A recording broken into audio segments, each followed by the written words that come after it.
It's Hollie's Hotspurs, welcome back. Talking Tottenham every week, no better place to be sat. If it's a win, lose, draw, we'll be here for a chat. Best believe we tackle topics like Romero in the back. Heung-min Son, what can go wrong when he's on form? It's a dream come true, so sit back, relax and vibe with us. Special guests every time here to discuss. Bring your passion, come along for the ride, and don't forget to subscribe, cause... Hello, and welcome to another episode of Hollie's Hotspurs Live, where sadly we do have a defeat to talk about, but also the big news in transfer deadline day, which I think I'm more excited to get onto rather than the game. But with me tonight to dissect it all and more, I am joined by two fabulous guests. First of all, Darren, it's amazing to have you back on the show, my friend. How are you? I'm all good, thank you so much. I've just finished a workout with Sky Sports News on. So it's nuts today. It's absolutely nuts. I don't think there's been a window like today in ages. I mean, it's just incredible. I think after this international break, it's all going to really kick off, and it's going to get quite tasty at some of the, certainly when Newcastle play and Liverpool, and it's then Gahey and all that. I mean, it's nuts. It's nuts.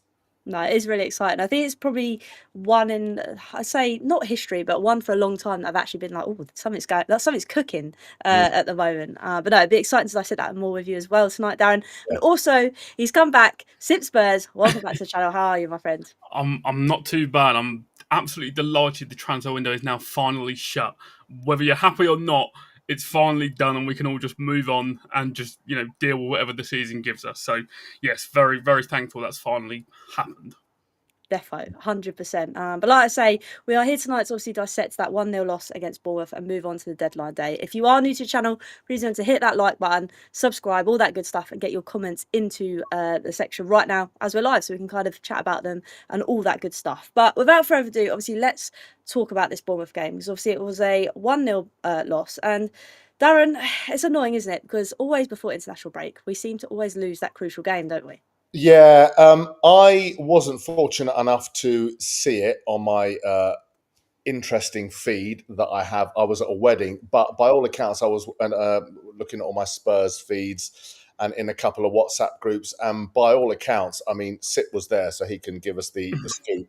But it was a non-starter, and the highlights that I've seen, we were getting our arses handed to us. I mean, I think we had one shot on target, Bergvall in the 69th minute, where he just shot straight at the keeper.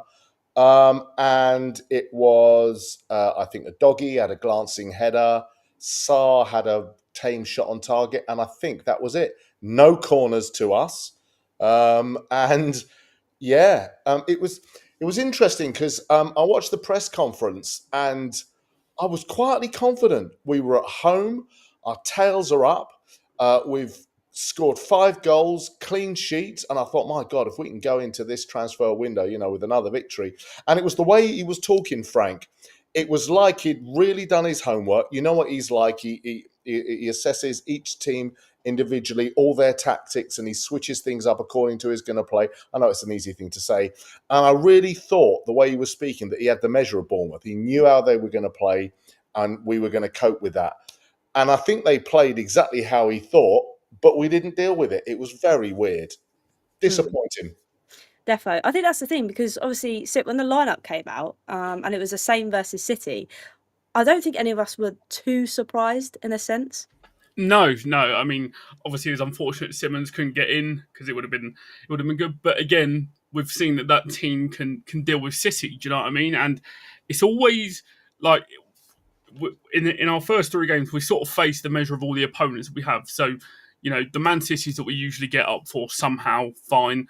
The relegation sort of looming teams, all right, we can deal with them. But it's the Bournemouth, Brentfords and Brightons that, in the last sort of 18 months, we've really, really struggled against. So this was like a massive test for us. And unfortunately, we just didn't show up like in any way, shape or form. It was clear sort of, from Bournemouth side, it was lump it to Porro, and you're going to win the second bounce. I haven't seen a game as poor as that from Porro in a long, long time. Semenyo was just bossing him every single time.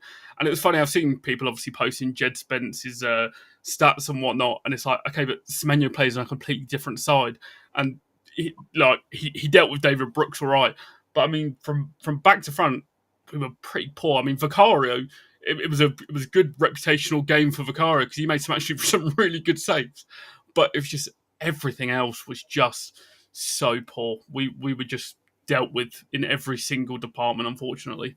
I think that's the thing. We just didn't really have an answer. I mean, within the first 5 minutes, Darren, we managed to get on the score sheet with Evenilsen. I mean, it was just ridiculous to be at home, to play ball, and for a team that we know, and like you said with Frank, you knew what to expect. We just couldn't deal with them. Yeah, as Evo said in the chat, if it hadn't been for Vicario, we'd have got battered 5-6-7. And I think listen, I try and look for the upsides on anything. I try to be a glass half full man. And if there's, one sort of takeaway of that game, it's how good Vicario is. We're lucky to have him. And I think we got a great keeper in him.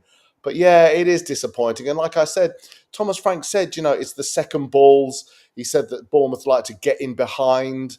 And I thought, well, great, you've got the measure of them, and yet they did beautiful, like balls behind our defence and defence splitting balls, and it's like, oh bloody hell, man, come on.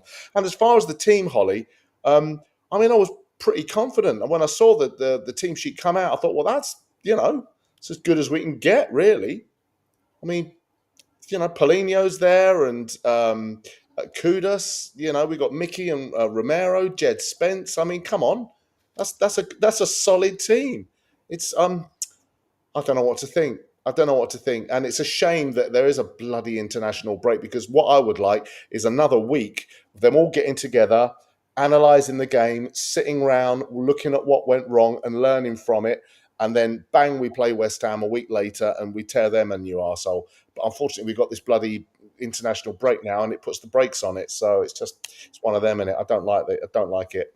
No, and it's weird as well, because obviously the season's just started and all of a sudden we've all got to depart again. It blows my mind with international break, and I think that's the thing, because I know that we spoke about obviously that combination of Palhina and Sarr and Bentancur in that middle, and I thought, like you said, against City, they're amazing, but Bournemouth I don't know, it was just bizarre.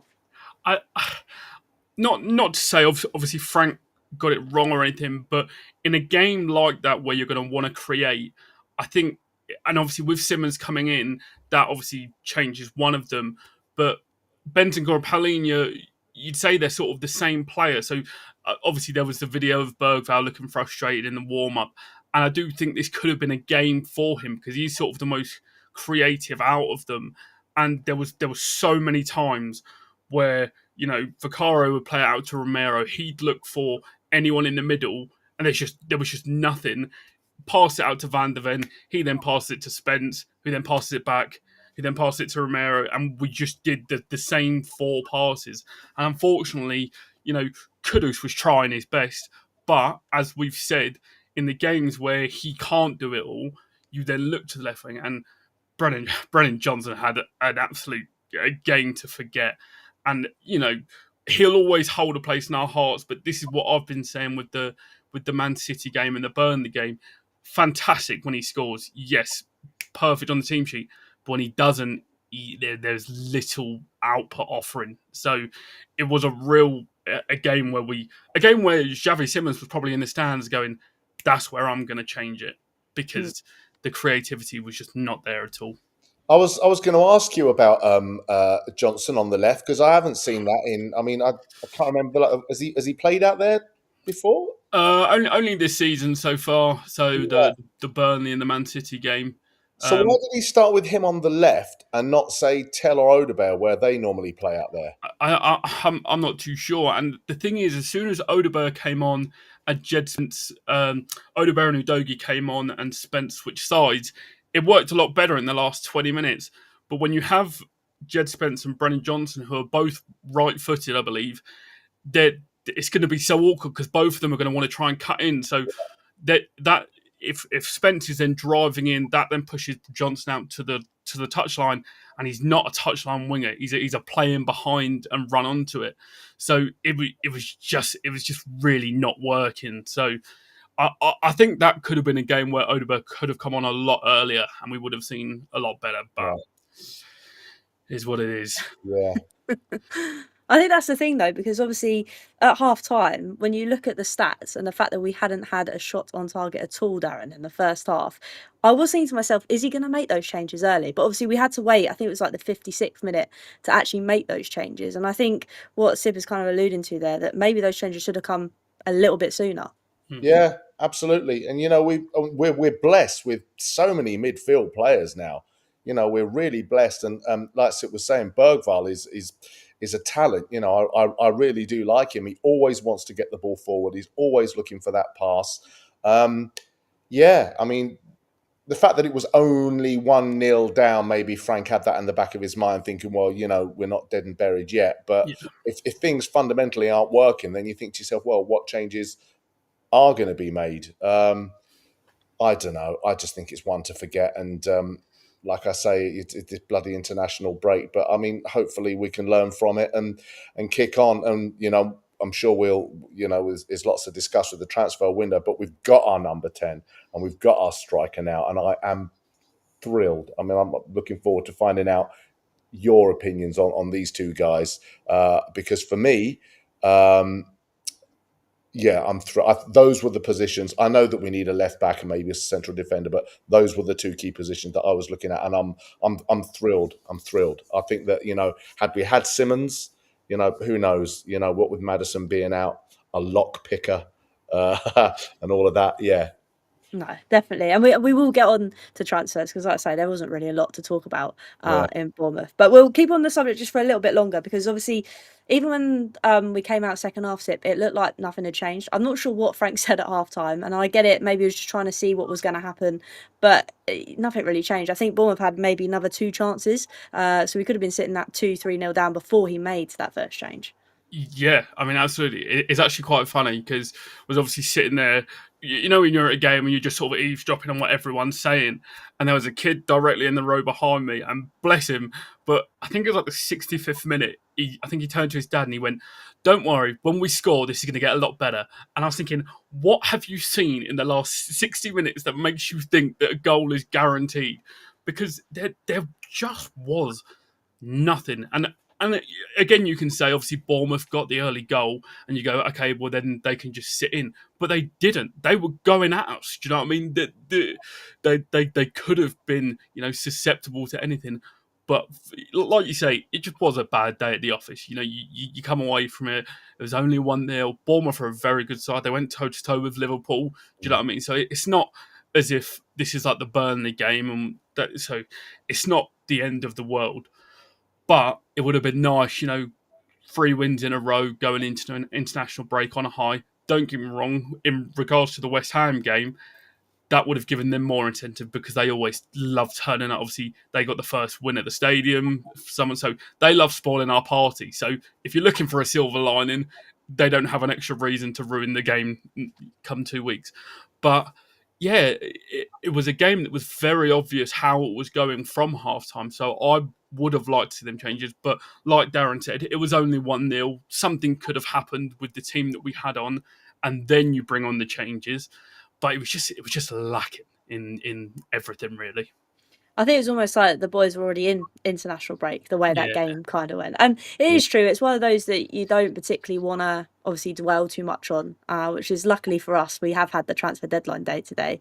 But I guess looking forwards, Darren, it's one of those that we can kind of put to the side. It's 1-0, it's a frustrating kind of loss, but hopefully in the long run, this drop of 3 points won't matter too much. Hopefully. And like I said, sorry to repeat myself, I really do hope that Frank, I mean, from what I can tell, he is, and the whole staff are very much data driven and stats driven. And hopefully he'll look at it and analyze it and really go over it and find out where his plan fundamentally didn't go to plan. I thought he'd nailed it by the way he was speaking. I really did. I was optimistic. And so when I was getting messages, on various groups saying this is absolutely abysmal, what a awful performance people are witnessing, I thought, oh, for God's sake, come on now. bloody typical, isn't it? But, could be worse. Could be Man City. Hey! That is very, very true. But that is the thing. I mean, you look at the stats and stuff. I think we had six shots compared to their 20. One shot on target compared to their. Let me check my notes. Compared to their 6 on target. So that kind of just put into relation how kind of poor the game was on our front. But hopefully it's one we can just kind of park and move on from, because obviously, like I said, the deadline transfer window has slammed shut from 7 p.m. I have been trying to keep up with it all day, but obviously the first kind of call I should say is probably talk about the players that we have got. And I know we've mentioned Xavi Simons already tonight, but Sip, how happy were you when that news broke on Friday that he was a Tottenham player? Oh, it was unbelievable, really. Like I think because he was deemed sort of ungettable from the start because he was waiting for Chelsea, and this is going to sound like sour grapes in terms of Eze and Gibbs White, but I think a lot of people would have had him at the top of the list and then too. And again, easy to say now, but the thing is, like, it was a real statement signing because we don't get players who want Chelsea. Do you know what I mean? So there's a lot of factors in it that are positive for the future. You would imagine he's now one of our highest earners as well. So hopefully the wage structure can be, expanded upon in future, sets a precedent for other signings. And again, this is an unbelievable talent who's still only 22. So, should things go well, he's got a 7-year deal. That's our creative outlet set for a very, very long time. And for a marketing standpoint, and I think we were saying last time I was on, because obviously we were linked with Eze and Savinho, this is now our poster boy. Do you know what I mean? This is the name on the team sheet that other players and teams are going to go, shit, Xavi Simons is playing today, and could be the driving force hopefully for a very long time for us. No, it's a good shout. And also, he's taken the number 7 as well, Darren. So he's got big boots to kind of fill, hasn't he? Yeah, and he did. I mean, all credit to him. He said his words were lovely. He said, "I appreciate this number. I understand its significance in the club, and I've admired Son and blah blah blah." So, what he said was the right words to say, and it was very sweet and very thoughtful and very humble. I'm excited by him. I've got to admit, I don't know a lot about him. And I don't know a lot about Muani, so I'm hoping that you two will educate me this evening, if I'm honest. But like I said, what I do know is that those were the 2 positions that I desperately wanted to be filled, and they're filled. So I'm really optimistic. I'm really optimistic, and by all accounts, he's a bit of a baller. He loves to get stuck in. He's always looking for a forward pass and creating, and he's got a good attitude. And great work rate. So I think it's a good signing, really good signing for us. And I think that. Go on. Sorry. No, that was it. And with Maddison's injury and also Kulishevsky out until I think it's January now, did they say? So I mean, not good. And when he played number 10, he slotted there like a glove. So it's a position that we desperately needed filling. Yeah, 100%. And I think that's the thing that makes me so excited as well. It's like we've gone out there, got not a wonder kid, but a player that has such a high ceiling that could do so well at Spurs. We've coughed up the money. And to be fair, 51 million isn't a bad shout in today's market, I don't think. So it is exciting times. And obviously, we have also got Kudus, so I think hit the ground running. I always like players that come in that have obviously got European level kind of status and stuff, but someone that's already played in the Premiership, to have him, and we've already seen what he can do on that wing for Spurs. Oh, massively. I mean, the way I like to sort of think of transfers now is if, say, Man City or Arsenal were signing them, would you be going, oh, that's a good signing? Do you know what I mean? And I think Xavi Simons and Kudus would both fit in with them. Obviously, we've seen Kudus already. I mean, he was off the mark in his first game. Do you know what I mean? So it's nice as soon as a player gets that sort of off their back, sweet, they've got the confidence and they can go. And I'm glad with the signing of Simons that it doesn't now solely rely on Kudus, because in the Bournemouth game they were doubling up on him and it was making it tricky for him.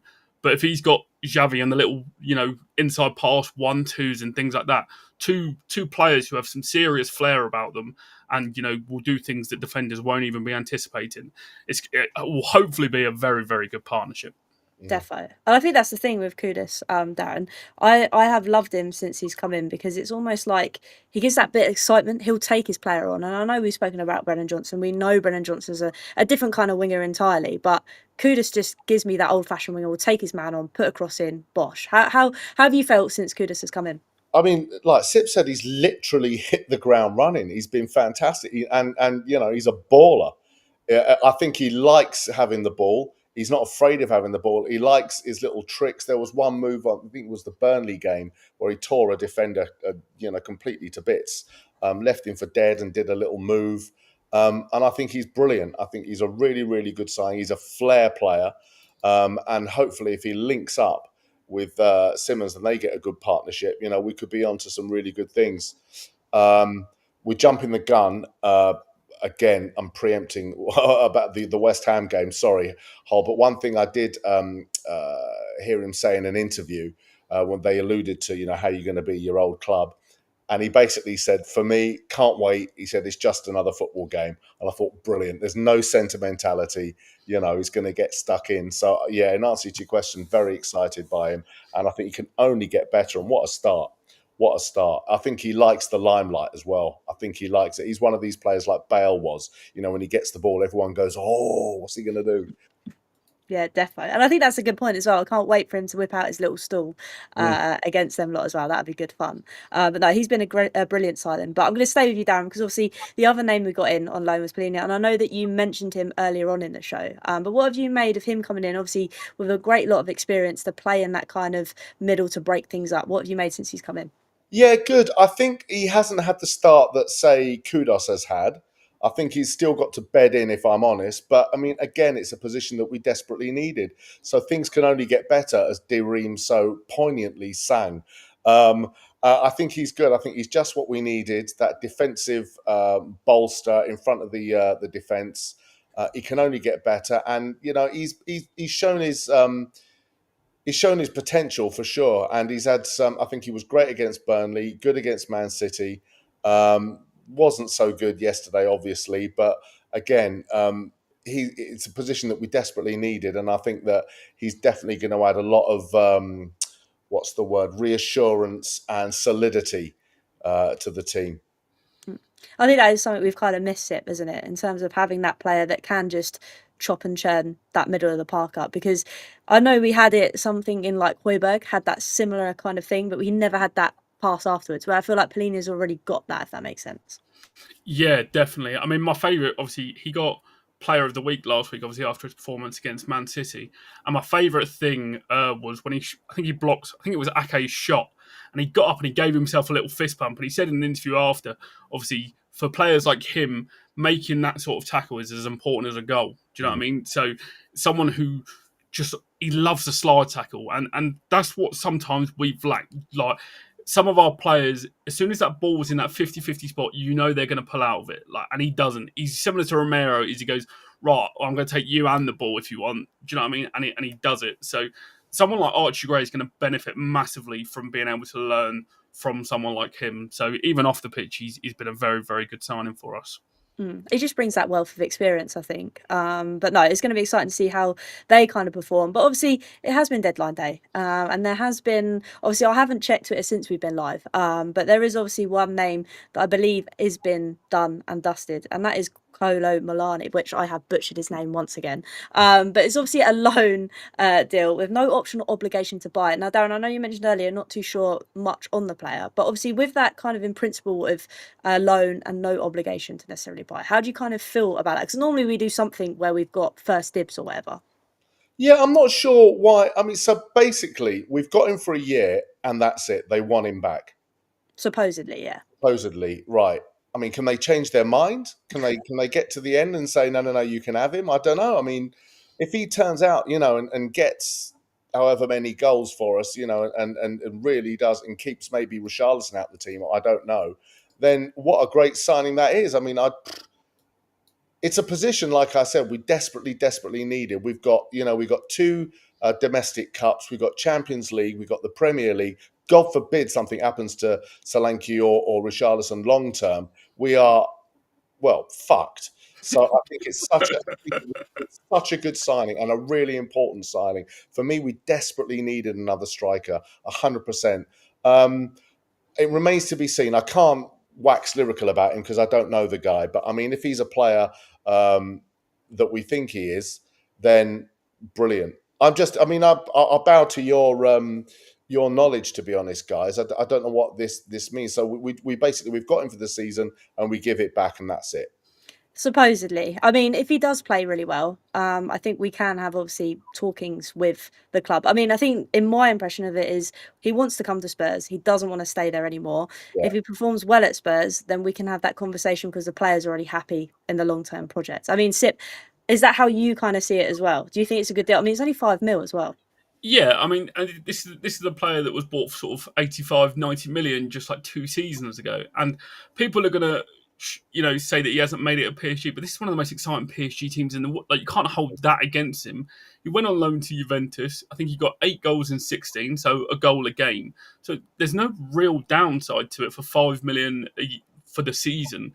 And again, wealth of experience like in the Champions League. This is a very, very experienced player who's going to come in and hit the ground running. And as well as Richarlison has started, had a very poor game against Bournemouth, but let's say he keeps up his form, he's never far from an injury. So if we had gone in with just, Richarlison and Solanke, you can chuck Tell in there maybe, it would have been really, really ropey. So for 5 million, an experienced player, French international, can't really go wrong.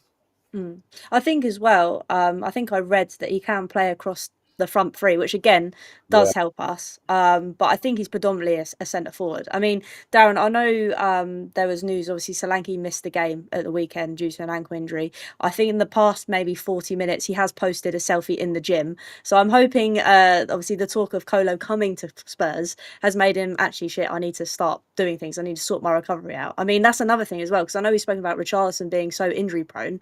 Solanke at the moment is technically injured too. Exactly. And it just brings more competition, and that's a really good headache. I mean, the amount of midfielders we've got now, and the amount of midfielders that he can bring on, and now the same with the striker. We've got 3 to choose from, whereas we've literally had 2, and that's it. And when Brennan Johnson, who's not a striker, pops up and he's like scores the most goals in the season, you think, well, there's something. We haven't had a proper number 9 since Kane. And that's what we desperately needed, a fox in the box, someone who just gets us goals. I mean, we've gone so many years where, we've just had a lack of goals, and it's the midfielders that have been popping up, talented like Son, but not traditionally a striker. So this is what we desperately need. We need a Mo Salah. We need a Harry Kane, someone who just bangs in goals for us, who's just there in that position, and everyone knows that they can put a ball in and look to him. And hopefully we've got 3 of them now. So I'm thrilled, absolutely thrilled, very excited. I think I am as well. I think the fact that the club, SIP, I feel for once have been like, actually, crap, no, we need to get someone in now. And they've managed to do it like cleverly. Do you know what I mean? We've gone and spent splash 5 mil. If it doesn't work out, it doesn't work out, but at least we've got someone. Yeah, I mean, we've had many a window where we've been left short, and people can argue we have been in other positions. But in terms of this, for 5 million, it's a pretty good bit of business from the club, and I'm happy to be as critical about them as the next person. But I don't really think you can see many downsides with this deal in particular. No, definitely. I think I would vouch on that as well. But obviously, we'll get on potentially what we may have missed a little bit later on. But I do also want to talk about some outs, because at lunchtime I was doing a little bit of research, and the rumours are that Brian Hill, Darren, is potentially leaving, but not for free, which for me was a big, massive bonus, because it's also a fact that he is the second longest player at Spurs currently. So if that does go through, that he is leaving, Darren, like, how do you make of that? Is it Girona? Is it? I believe so, yeah. How is it? 10 million? I think it's around 10 million euros, Yeah, about Girona. £8 million or something. Well, we haven't seen him, bless his little heart. I mean, I thought he was great when he came to us. He was like a little whirlwind, It reminded me of that. Oh God, he's going to come and go. Lucas Højbjerg was it Højbjerg? Used to run around like a blue ass fly and not really do that much. It's the same with Hill. Is it Lewis Holtby? Thank you. Yeah. Thank you. I thought he was another one. When he came in, it was like, oh my God, who's this guy? But he was just getting knocked off the ball left, right, and centre. Good luck to him. Listen, he deserves a move. And 10 million, he was never going to kick a ball again for Tottenham. So he's just on the books, paying his wages. So I think that's a good bit of business. I mean, good luck to him. He never made it in Tottenham. And I feel the same way about Manor Solomon, to be honest. I thought he had a lot of promise, and he just didn't get a look in. I thought he had a lot of promise. I was looking forward to see him play for us, and he came and went. Yeah, that is pretty much the story of these two players, because obviously with Brian Hill, the fact that we could get some money for him, Sip, is great, because I thought we'd tear up his contract and he could leave on a free sort of thing to go to Girona, but turns out they might have to actually pay for him. Yeah, I mean, 10 mil is a crazy. I think that we've actually managed to get that for him, because there hasn't really been much. I always say, I mean, him and Solomon, they're sort of built like year eights. Do you know what I mean? Like, they're just so easy to shrug off the ball, and you can never doubt Brian Hill's sort of energy and things like that. But we need more than just sort of passion. So 10 mil, you take that and absolutely run for the hills. Definitely. I mean, and so just going back to Solomon, because obviously I think it was potentially Palace wanting him. It was at lunchtime anyway. Yeah. And I think it potentially now looks to be a loan, Darren. I mean, he had a brilliant season at Leeds, and then obviously came back to Spurs, and I think it's really developed. No, again, and I mean, what a waste. I mean, I know that when you click on these highlight reels on YouTube, with a bit of R&B in the background, everyone looks like an absolute, baller. But I thought, bloody hell, who's this guy? And like I said, he didn't really get a kick. So it is a shame. If these players can come and go and have a career somewhere else, then good luck to them. But I mean, yeah, I do think it's a shame. So is it Palace have got him, have they? Yeah, I believe so, yeah. They've submitted a sheet for the deal to be done after the deadline. So it's looking like that one's going to be a goer. Well, good luck to him. Hope he does well there. Yeah, definitely. And I think that's the thing, because I think Sip, for a long time, we do like to, I mean, Brian Hill's an example, been he's the second longest serving player at the club. We do like to hold on to players for far too long to just try and get some money. I mean, this time it's worked out quite well, but it is part of the hard thing of these transfer windows is to get rid of your dead wood, so to speak. Yeah, and we are absolutely terrible at it. I mean, when you think we bought Brian Hill for 25 mil and Lamella, do you know, like, that is a ridiculous deal. And when you look at the likes of Chelsea, and I know they're a little bit dodgy, but some of the fees they're getting and we can't even get 15 mil for Basuma. Do you know, like, Chelsea managed to make profit on João Felix and Madueke, and you think that just for the output that they've had, they shouldn't be getting profit. So when you look at our club and our sort of selling, it's pretty bad. So that's why the 10 mil for Brian Hill is an absolute steal compared to some of our other sort of returns. Defo. And I think that's the thing as well, because obviously I know you've mentioned Basuma, and Darren, for me, I think his kind of fate was sealed a little while ago with him. And the fact that we can't seem to push him out, again, I would imagine that's because his wages are too high, or the fact that he hasn't just really performed and nobody really wants him, to be brutally honest. No, so what's going to happen with him? Is he because he's lost favour with Frank and he got dropped, didn't he? So for being late perpetually. So I mean, so we just lump with him. We're going to pay his wages and that's it. Pretty much, I would assume. Yeah. Well, I mean, I guess there is a plus that he is with us, and he blows hot and cold. He's there if we need him. I suppose that is like a positive, I guess. That he's there when we need him. But I mean, we're blessed with so many people in the midfield now that I don't think it's. I think personally, it would have been good to get rid and, like you say, get him off the wage structure.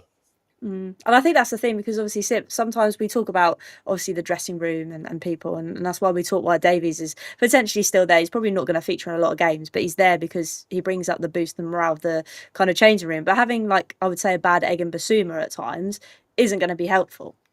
No, I mean, he had such a weird sort of summer, because there was clips of him during the open training session in South Korea, I think, and he looked like he was crying. And since then, it's all sort of gone downhill. So I always look at that and, like, that was the point that he was told, right, we're looking for something else. And then obviously we get back, he's late for training. So I just saw it as he was like if you're going to get rid of me, then bollocks to it. Do you know what I mean? I'm just going to do what I want. There's been reports that he's now overweight or something like that. So, you hope that if we are going to keep him, it's a case of, right, keep yourself for when we need you. Do you know what I mean? Which isn't a nice life for him to lead, don't get me wrong, but he's getting paid handsomely for that. Do you know what I mean? So he could still serve a purpose, but with him, it's just an overwhelming sense of what could have been. Because what a player he was for Brighton. And I remember his transfer was one that came out of the blue, and I remember I woke up and it was, Basuma's done. And you think, oh, wow, what a player we've got. And bar that sort of Europa League run at the end, we haven't really seen that much of him. I mean, he got sent off for diving. Do you know what I mean? He's the first player I've ever seen get a second yellow for diving against Luton, of all people.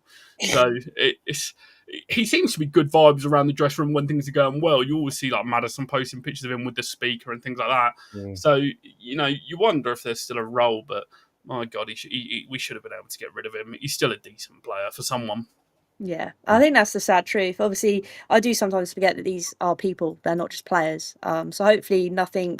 I don't want to say too bad, but hopefully he's okay, if that makes sense. Because I do forget that these players are people at the end of the day. The other thing, Hollie, is that you've got to remember that if he's turning up consistently late, like these people are in the most unbelievably fortunate position. It's like, come on now, if you can't, like if you turned up late for your job, you'd get sacked. It's as simple as that, It's and you're not on bloody 200-300 grand a week, whatever he's on. It's ridiculous. Come on now, put your finger out. Like, I don't get it. I just don't get it. It is a totally different world. And again, that might just be the way, not that all footballers are like that, but sometimes I guess they do take their life for granted, I would imagine, with that amount of money. But I guess it is what it is. We'll have to see what happens with Basuma. But obviously, before we move on to that West Ham game that I would like to cover before we go, I do want to talk about obviously maybe players we kind of missed. Because Darren, I know we've spoken a lot, and you said obviously we've got players that we did want in. But for me, I did really want that kind of left wing position. I know that we've got players that can play there, but when we had the chat of Savinho potentially coming in, I was excited, and obviously that's kind of gone away now. So what have you kind of made of the players that we haven't necessarily managed to get? Well, obviously the two not elephants in the room, but the two ones are Morgan Gibbs-White and Eze.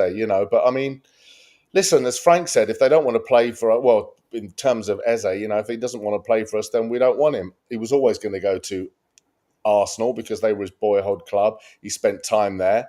Morgan Gibbs-White, and you got a chairman like what's his name, Zach.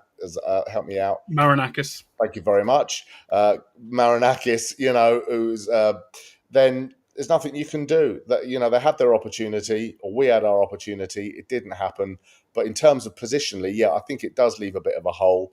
Obviously, like you say, Johnson went out the left on Saturday. That didn't work.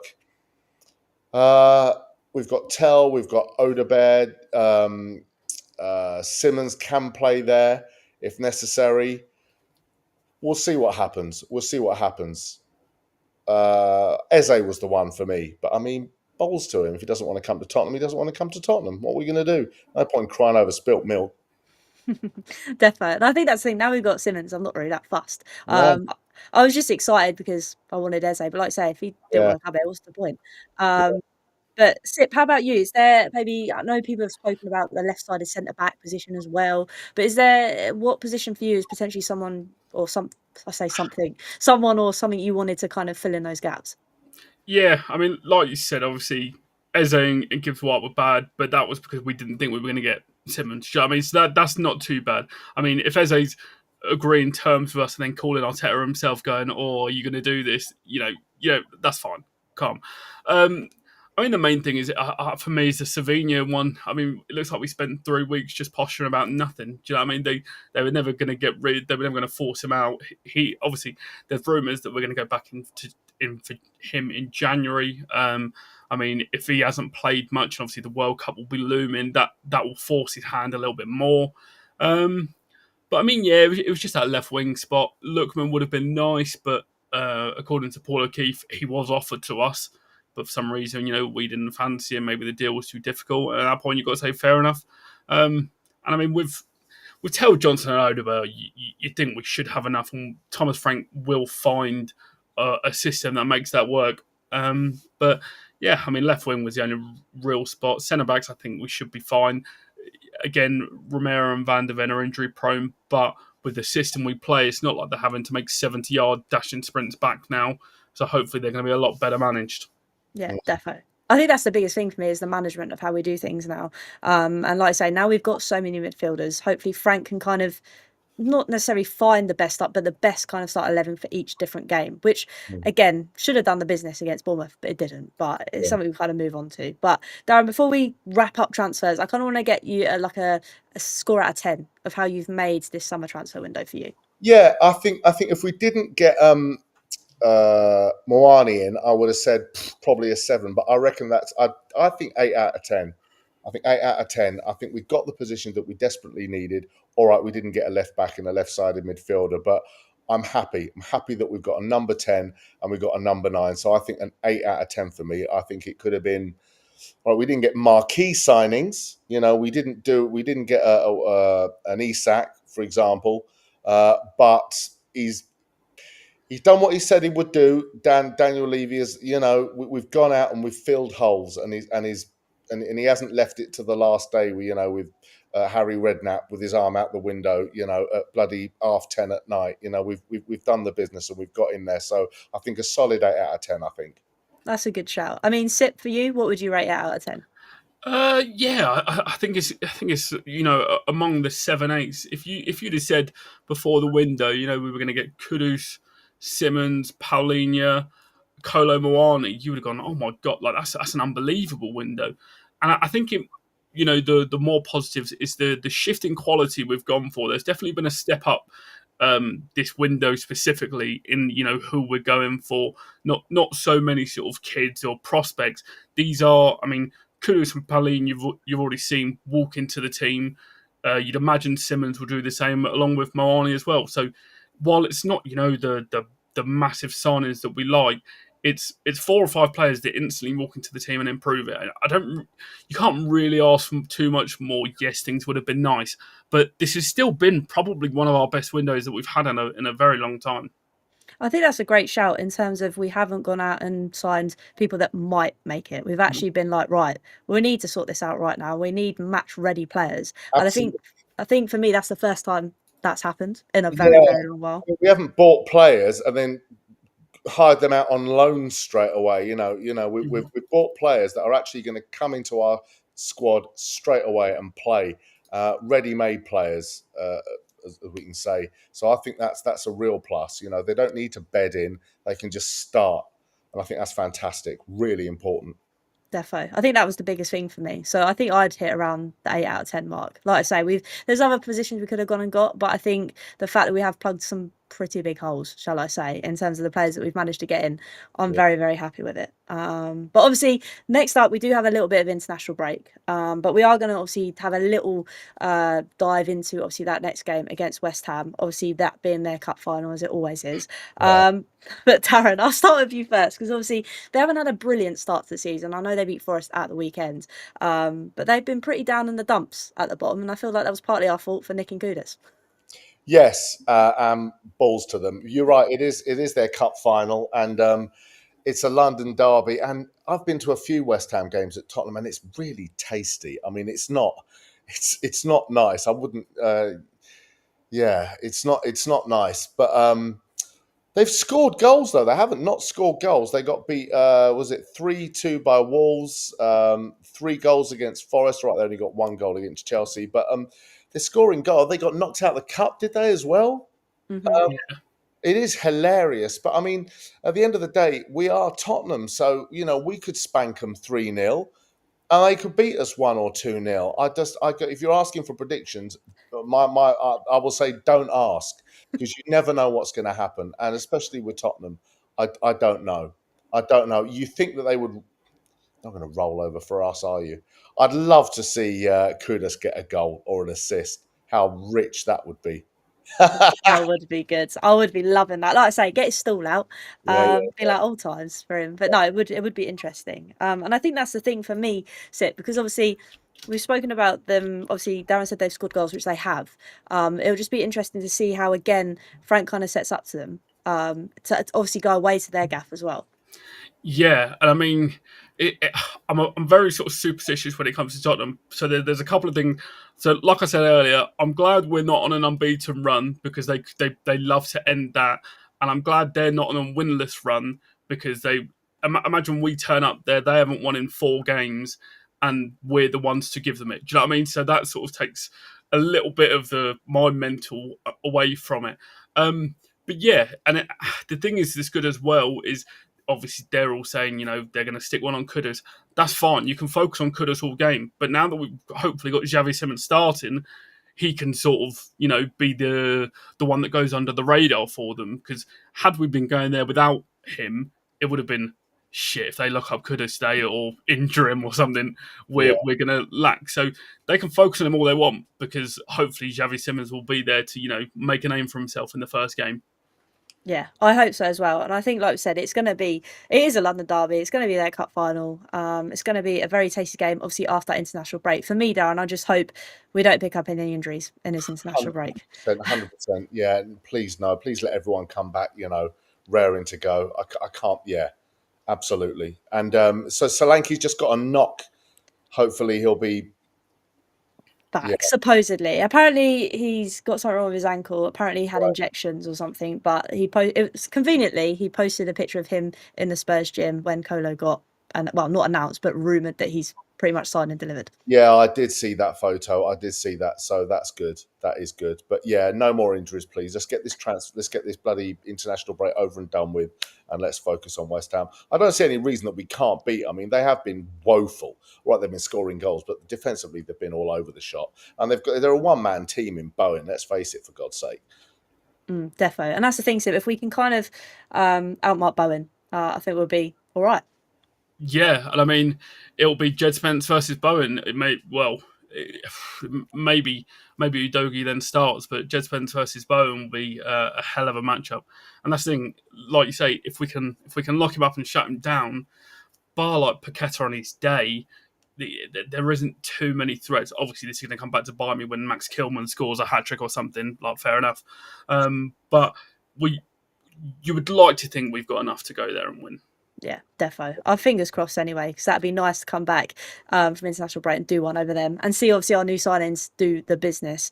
But no, it's been a very interesting chat tonight, obviously, to talk about Bournemouth and then talk about our transfers and kind of rate that out of 10 and look ahead, obviously, to West Ham after international break. It's going to be weird because football's just started and it's finished again, which is annoying. It is weird. It is weird. I mean, the buzz that we've got now, we just want it to like the forward momentum, and it's just such a pain in the arse that everyone has to go away, and you got the risk of injuries and all that. But yeah, I can't wait for the next game. I can't wait to see our signings.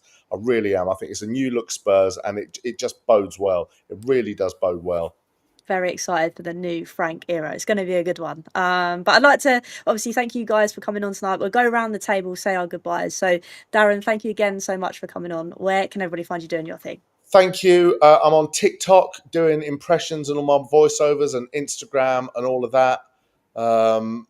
Busy doing my voiceover work really. And it's all good. It's all good. Thank you. Thank you for having me on. It's been great. No, thank you, Darren. Like I say, it's always good fun to have you on, so I appreciate it. And Sip as well, thank you so much for coming on again. Where can everybody find you doing your thing? No worries. Thank you very much for having me. SipSpurs on TikTok and YouTube.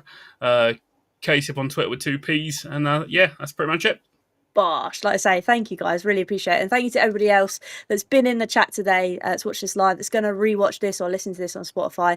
I do really appreciate it. Like I said, there's a new show on a Wednesday. It was the Hotspur Huddle. It's now Hat Trick Heroes with me, Wes and Nelson. We are transitioning to a new channel for that one, so make sure you tune in on Wednesday to find out where you can watch that in more detail. But like I say, we've got a little bit of a break now, which I'm gutted about, but we will be back very soon, obviously, to talk more Tottenham, this, that, and everything else. So like I say, until next time, come on you Spurs. Come on you Spurs.